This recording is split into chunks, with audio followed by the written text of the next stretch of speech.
patah tulang tertutup adalah jenis patah tulang di mana tulang yang patah tidak sampai merobek kulit atau tidak disertai dengan luka pada bagian luar permukaan kulit sehingga bagian tulang yang patah tidak berhubungan dengan bagian luar. Patah tulang terbuka ini adalah kebalikan dari patah tulang tertutup.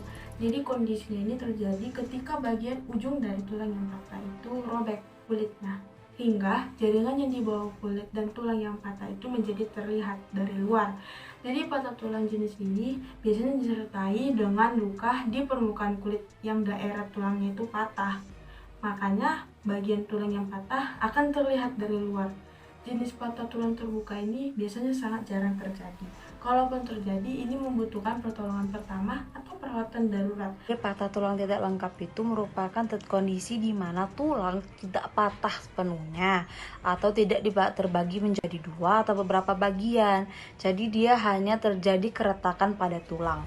Dan ada beberapa tipe patah tulang tidak lengkap, yaitu ada 3 tipe patah tulang.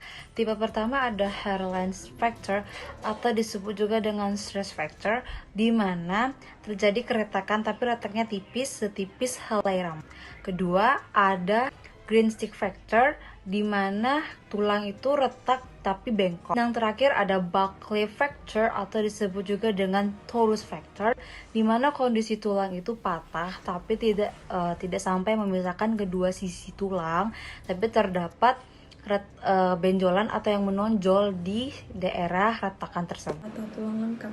Nah, patah tulang lengkap ini merupakan kondisi di mana patah tulang yang membuat tulang itu menjadi 2 bagian ataupun lebih. Nah, di dalam kondisi patah tulang lengkap ini ada beberapa bagian lagi yang diklasifikasikan. Yang pertama adalah single fracture, di mana kondisi patah tulang menjadi 2 bagian. Kemudian ada comminuted fracture, di mana patah tulang yang membagi tulang tersebut menjadi 3 bagian. Kemudian adalah compression fracture, di mana kondisi tulang remuk atau hancur akibat tekanan.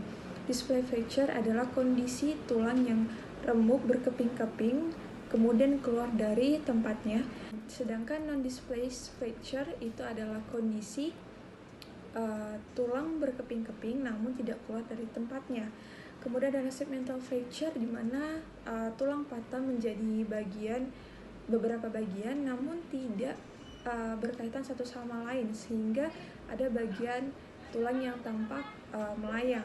Kemudian ada avulsion fracture, itu ketika tulang patah namun di dekat tendon atau ligamen, sehingga tendon atau ligamen ini akan menarik potongan tulang yang patah menjauhi bagian tulang utama.